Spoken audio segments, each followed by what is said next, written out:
The film begins with a scene set in a hospital in 1993. A female doctor is seen recording a patient named Gabriel. She describes him as very peculiar, growing at an alarming rate, and possessing extraordinary abilities. While the recording is still in progress, the doctor's colleague rushes in, frightened, informing her that Gabriel is attempting to escape once again and is aggressively banging on the door. Upon hearing this, the doctor quickly rushes to the room with her colleague.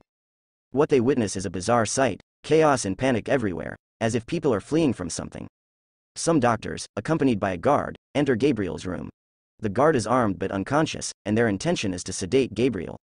However, Gabriel retaliates and attacks the other doctors, brutally breaking the guard's arm to the point where the bone protrudes. He then uses his dangerous powers to shatter all the lights in the hospital. In the midst of this chaos, the doctor grabs the gun and shoots Gabriel, rendering him unconscious. They swiftly restrain him to a chair. As Gabriel regains consciousness, he confronts the doctor and her colleague, who have kept their distance due to his dangerous and repulsive appearance. The doctor scolds him as if he were a child, expressing her disapproval of his behavior. Gabriel responds by screaming like a child and growing increasingly angry. At the same time, a sinister and eerie voice emanates from the radio, which turns out to be Gabriel's own voice. He threatens them, vowing to spare no one and declaring his intent to kill them all. The doctor's colleague is taken aback by this revelation, expressing astonishment at Gabriel's ability to speak and control the radio to communicate with them. The doctor then informs the other doctors that Gabriel possesses extraordinary powers that enable him to perform inexplicable feats. Now, the doctor and his companion proceed to the adjacent room where the lifeless bodies of their hospital colleagues lay scattered. Witnessing this distressing sight, both individuals become deeply concerned. At this moment, the doctor declares that it is time to put an end to this problem. The scene now transitions to a couple, with the wife named Madison. It is revealed that their relationship has been strained in recent days, as they have been married for many years but have been unable to conceive a child. Tragically, each time Madison is on the verge of becoming a mother, her unborn child passes away. This heartbreaking situation has caused her immense worry and made her irritable. Consequently, her husband's anger has also escalated, leading to frequent arguments between them. Presently, the couple is engaged in yet another heated dispute. In a fit of rage, Madison's husband forcefully pushes her, causing her to collide with the wall and sustain a head injury that starts bleeding. Filled with fear upon witnessing this, her husband hastily exits the room to retrieve a medical kit and provide her with treatment. However, Madison swiftly shuts and locks the door, as she has grown tired of her abusive husband's cruelty. He often resorts to physical violence over trivial matters. Despite his pleas and requests, Madison refuses to open the door, even when he asks for forgiveness. But Madison did not respond, so her husband must spend the night outside the room. As he sleeps on the sofa, he senses a presence in the kitchen. Surprised, he goes to investigate and finds the mixer machine running. The refrigerator is also slightly open, and the TV is on. While observing all of this, a dark shadow emerges from behind Madison and attacks her. It grabs her, slamming her head against the wall. Suddenly, Madison wakes up, revealing that everything that happened was just a dream. She is terrified and concerned for her husband's safety. In a hurry, she opens the door to the room and steps out to check on him. However, what she sees in front of her causes her to faint. Her husband's lifeless body lies there in a terrible state. The black shadow had killed him and left him there. Blood is scattered everywhere, worsening Madison's condition. She stares at her husband's corpse, and at that moment, the same black shadow emerges once again from behind. And he began to approach Madison, with the intention to harm her. She is filled with fear. She starts running at a fast pace. Just before she reaches Madison, she places her hand on the door and stands up. Then, a dark shadow appears and attempts to break down the door. Madison tries to prevent the door from breaking. However, the shadow continues to break through the door. Suddenly, Madison falls down along with the door, and she loses consciousness as well. In the next scene, Madison wakes up in the hospital. As she opens her eyes, her sister is sitting in front of her. Her sister first inquires about Madison's condition, asking if she is all right. Then, she delivers two pieces of bad news. The first is that due to the incident, 15 children in Madison's womb were killed. And the second bad news is that her husband did not survive either. He also died a painful death. Now, Madison is faced with a multitude of sorrowful events. This causes her to burst into tears. She experiences a great deal of trauma. Consequently, when detectives or police officers come to interrogate her, Madison is unable to respond to their questions. As a result, the detective approaches the lab supervisor. In order to obtain answers to the questions, the lab supervisor informs the detective that there are fingerprints on the deceased body. These fingerprints belong to none other than Madison, and it is possible that Madison did not kill her husband, because he used to subject her to torture. Following this, Madison's sister takes her to her own house. While standing near the window of her room at night, the lights outside her house appear to burn like strangely. Upon witnessing this, Madison was filled with immense fear. Subsequently, she notices the presence of a dark silhouette. Overwhelmed by fear, she hastily flees from the scene. She proceeds to secure her house by closing all doors and windows. Following that, all the lights are extinguished. However, her fear turns into relief as she discovers that a door opens on its own. Fear grips her once again. Without hesitation, she swiftly retreats to her room and locks the door. Thus, the night unfolds in this manner. Nothing eventful occurs. The next day, when Madison awakens, she conceives a plan to escape. She retrieves a drill machine and commences her task. In other words, she proceeds to install door locks on every door. The following day, Madison's supposed sister pays her a visit. It is revealed that they are not biological siblings. Their connection is not based on blood relation. In fact, when Madison was 8 years old, her stepsister's parents adopted her. Madison has no recollection of events prior to the age of 8. She has completely forgotten everything. Now, we encounter a woman who works as a tour guide. Her role involves assisting individuals in navigating the underground city. She guides them throughout the journey. Even now, she continues to inform her customers about a magnificent city. Upon the conclusion of the tour, each person compensates her and departs from the location. At the moment she arrived at a certain location, and was completing her tasks, suddenly, all the lights in that place began to turn off. As soon as she noticed, the lights started to flicker and go out. The tour guide suspects that someone is present there. So she decides to investigate and heads towards the source. When she looked up at the ceiling, she discovered a massive creature perched there. Upon seeing this, fear gripped her. Before anyone could comprehend the situation, the creature descended from the roof and attacked her unexpectedly. Now, as the tour guide regained her senses, she finds herself in an unfamiliar place. There was a radio present, which appeared identical to the one from the beginning. And it emitted the same sinister voice that we heard earlier. And since that voice belonged to Gabriel, it doesn't take long for us to realize that this creature is none other than Gabriel. Then Gabriel approaches the tour guide, and he makes it clear that very soon he will also kill her. But before that, he has to deal with the lady doctor. Meanwhile, the lady doctor is at her home, when she receives a call from Gabriel. He reminds her that he is the same patient whom she had confined. He mocks her like a child. He reveals everything about himself. However, the lady doctor fails to comprehend, because she doesn't recognize that it is Gabriel. After ending the call, she goes to her office and starts searching for a file. Eventually, she finds the file, which contains a picture of a young girl. The girl appears to be around 8 years old. The file also contained medication. On the other hand, Madison is collecting cloth for washing. When she opens the washing machine, she saw the face of Lady Doctor. She becomes frightened and retreats. Suddenly, the house of Madison transforms completely into the house of a lady doctor. In other words, she has arrived at the doctor's house. Even here, Madison notices that dark shadow. It is none other than Gabriel. He forcefully grabs the lady doctor by her hair and slams her hard onto the ground. Then he lifts the doctor up again and strikes her here and there. However, the doctor manages to get up and starts running. Gabriel chases after him. The one who had a trophy in his hand grabs the doctor and attacks him with the pointed end of the trophy. He continues to assault him multiple times. He crushes her head and leaves it there. This causes extreme pain on the doctor's face. Madison's heart is filled with fear. She starts screaming loudly. This marks the end of her thoughts.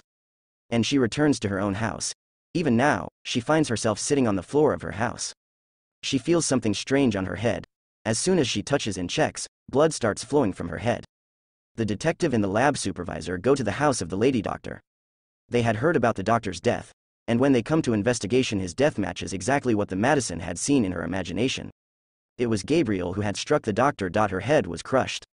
Here, they also receive the file that the doctor is looking before Gabriel attack. Inside the file, there is a picture of an 8-year-old girl. The detective also examines this picture and decides to give it to an artist. He instructs the artist to create a portrait of the girl as she would look like in the next 30 years. The detective wants to see how her face will change over time. The lab in charge informs the detective that the doctor was a lady doctor who specialized in children's surgeries and was highly skilled. She had gained fame due to her expertise. Gabriel returns to his place, carrying the trophy he took from the doctor's house. It was the sharp object he had used to harm the doctor and was now using to create his weapon. Once the weapon is ready, he tests it on the tour guide to improve his aim. Madison becomes very sad upon witnessing this and, feeling exhausted, she goes to bed and lies down. As she rests, this time she begins to contemplate once again. In her thoughts, she sees the companion of the lady doctor who is also lying on his bed and resting. When Gabriel approaches him, Madison notices that he is holding the sharp weapon from the trophy. Gabriel then sits down very close to the doctor. As soon as the doctor sees him, he lets out a scream. Gabriel takes the sharp weapon and puts it against the doctor's face. After screaming, the doctor puts it against his own chest, resulting in his death. Witnessing this horrifying scene, the Madison becomes extremely frightened. Her eyes open wide as she screams loudly.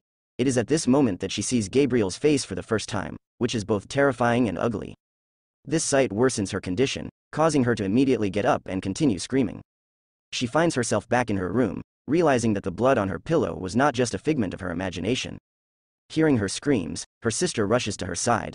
It has been a long time since she has experienced such terrifying thoughts, and unfortunately, everything she sees in her thoughts always comes true. As a result, the two sisters decide to go to the police station. There, they meet with a detective in the lab in charge. The Madison explains to them that her scary thoughts always come true, and she has witnessed the death of the lady doctor's companion. Madison assisted the police by informing them that she witnessed the death of the doctor's companion, who lived in the building opposite the hospital. Upon hearing this, the authorities quickly proceeded to the doctor's house. They inquired about the location of the doctor's companion's body. Madison confirmed that the deceased looked exactly as she had imagined. She mentioned that Gabriel had attacked his pillow, which was in a terrible state. The entire bed was also covered in blood. The detective in the lab in charge were extremely frightened upon witnessing this scene. Subsequently, at the police station, Madison and her sister are advised to stay at the police station for a while and undergo further questioning. Later, while Madison was in the washroom, she received a call from an unknown number. It turned out to be Gabriel, who claimed to be her brother and mentioned that he will kill all those people who torture him and his sister. This revelation terrified Madison. The two of them immediately leave the police station. Meanwhile, the detective began examining the file provided by the artist, which included a modified picture of a child. The surprising aspect was that the picture had been altered to depict the child 30 years into the future. The picture of 8-year-old girl 30 years ago in none other than Madison herself. Now, the detective is rereading the file. He discovers that Madison's stepmother had admitted him to the hospital of the lady doctor. At there, Madison received treatment alongside the lady doctor provided by her two companions. However, now that the lady doctor and one of her companions have passed away, the third doctor, who is still alive, can reveal the truth to the detective. With this in mind, the detective goes to meet the doctor. Madison and his sister arrive at their mother's place. Their mother reveals that when Madison was left alone, she had a friend in her mind, whose name was Gabriel. She used to talk with him, but no other family member can't see him. When her mom is telling them the story, suddenly Madison, like before, find herself at third companion of Lady Doctor house. Gabriel is approaching towards him, while he was in the bathtub, taking a bath. Meanwhile, the detective also arrives. He is facing a firearm, and is approaching the doctor, but then Gabriel appears from above, and attacks him, and subdues him. Taking advantage of this situation, Gabriel attempts to attack him repeatedly, but each time, he manages to survive. Then the detective launches an attack on him, and hurls him aside. And the bullet lodged inside him, but Gabriel manages to escape from this place somehow. Even though the detective pursued him, but still, he couldn't lay a finger on him. Now the doctor's life is saved. The following day, the detective and the head of the lab bring a psychiatrist, so that he can provide therapy to unlock the forgotten memories of the Madison. During the therapy session, Madison reveals that when she was young, because of Gabriel's actions, she used to get scolded. One day, Gabriel instructed me to close my eyes. Then he say that there is a cake in front of you, cut it with a big knife, and give it to your mother. But when I opened my eyes, that there is no cake, he is instructing me to cut my mom womb so the child inside her die. He is trying to convince me, but suddenly my mom wakes up. Upon seeing me in such a state, she begins to scream. Now, in the present time, when Madison is conveying these things, she is screaming too. Now that the tour guide, who was captured by Gabriel, somehow manages to free herself from his captivity, and flees from there, she is searching for an escape route. But then, her foot collides with the floor suddenly, the ceiling on the floor above collapses, causing the tour guide to fall down from there. Here it is revealed that Gabriel imprisoned the tour guide on the upper floor of Madison House. Now the police start to investigate all over the Madison House because they believe somehow all this incident have some connection to Madison. They also find Gabriel's clothes and weapons on the upper floor. This leads everyone to believe that Gabriel is Madison herself, and there is no other Gabriel. Madison is the one who has been living with two personalities since childhood, while the other is her imaginary friend, Gabriel. However, the detective does not agree with this theory. He is lost in contemplation because he had seen Gabriel at the third doctor's house, aside from the Madison after the arrest. The detective in the lab in charge commenced the interrogation of Madison. The interrogation was in progress. At that moment, the detective receives a call from unknown number. That guy is none other than Gabriel. He says that, "I am the imaginary friend of the Madison." Suddenly all the nearby light bulbs shatter, and now the Madison is confined in a cell. The stepsister of the Madison obtains the address of the hospital from her mother, where Madison was previously admitted for treatment during childhood. Now the hospital was closed, but Madison's sister believed that she would find something there, so, with faith, she visits the hospital. Upon arriving at the hospital, she begins to searching there. There she finds the recording of Lady Doctor. Her sister discovers that the true mother of the Madison is no one else. The document also reveals that a peculiar creature was attached to the back of the Madison. Then, in this recording, it was Gabriel who was mentioned. According to Doctor, when Madison was born, they wanted to separate them through an operation. Madison was easily separated, but Gabriel was born as a unique creature with half of it attached to her. Since they both shared the same brain and backbone, they couldn't remove all of Gabriel from Madison. They only removed as much as they could and left the rest inside to avoid endangering the Madison's life. They operated on Gabriel's brain and burned it to ensure that half of him remained inside. The doctor also mentioned that Gabriel had special powers and could control surrounding signals and waves. Eventually, what Madison saw, it is actually Gabriel's brain because they shared the same brain. This realization came on the day when Madison's husband hit her from the wall and Gabriel wake up. After watching all the recordings, his sister goes to meet the detective. She wants to tell the whole truth. While Gabriel was in the cell, the other girls in the cell started harassing her. Then, they began hitting him, causing to bleed from her mouth and head. The surrounding lights also started to flicker and get damaged. This is the first time we witness this horrifying scene. Madison started to tears her own head apart and Gabriel came out of her head. Gabriel completely takes control of Madison's body. Witnessing this, all the girls are terrified and start screaming.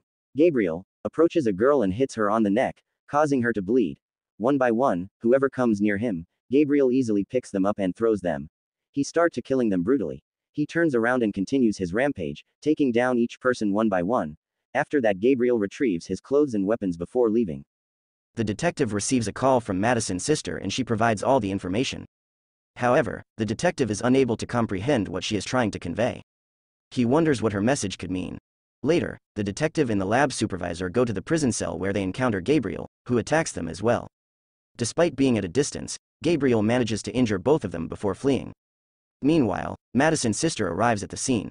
The lab supervisor quickly instructs her to go to the hospital where Madison Moth who is admitted. It turns out that Gabriel's next target is Madison's mother. When Madison's sister reaches the hospital, Gabriel injures the sister and fatally attacks a security guard. Gabriel then proceeds to Madison's mother's room. In that moment, Madison's mother apologizes to Gabriel, acknowledging her mistake of separating him and not showing him love as her own child. She pleads for his forgiveness. Gabriel listens attentively to his mother's words and lowers his weapon, considering her plea. However, before he can respond, the detective arrives and starts shooting at Gabriel. Madison's sister tries to stop the detective, causing Gabriel to become enraged. Now, Madison had the ability to perceive everything from a different perspective. But there was no way to rescue her, because Gabriel had complete control over her. Following that, Madison's sister takes hold of the firearm and aims it at Gabriel, while firmly stating, "Leave this place immediately. She is my sister." Upon hearing this, Gabriel becomes furious. He retorts, "No, she is not your sister." With those words, he grabs the bed and hurls it towards her. Then, Gabriel approaches her and utters, "I have wanted to kill you since we were children. But you were always saved." At that moment, Madison's sister calls out to Madison for help and begins to incite Madison against Gabriel. Her intention is to gain control over Gabriel. She claims that Gabriel is the reason why Madison cannot conceive. Every time she is on the verge of becoming a mother, he terminates the life of her unborn child. Upon hearing this, Madison becomes consumed with anger, and now, she endeavors to gain control over Gabriel. Subsequently, we witness Gabriel shooting Madison's sister with a gun. He first killed her and then murdered his mother. Now we see Madison standing in front of Gabriel and get clarified that Madison is finally get control of her body and the killing of her stepsister and mother was just imaginary aspect for Gabriel. Then Madison shouted at Gabriel and mentioned that on my body it would be my control. Madison open head was closed. And she came back to her senses, and now she took Gabriel out of her and locked him in jail forever. After coming on her senses, she first hugged her sister who was always with her at the beginning of the day. The movie ends here as both sisters hugged each other.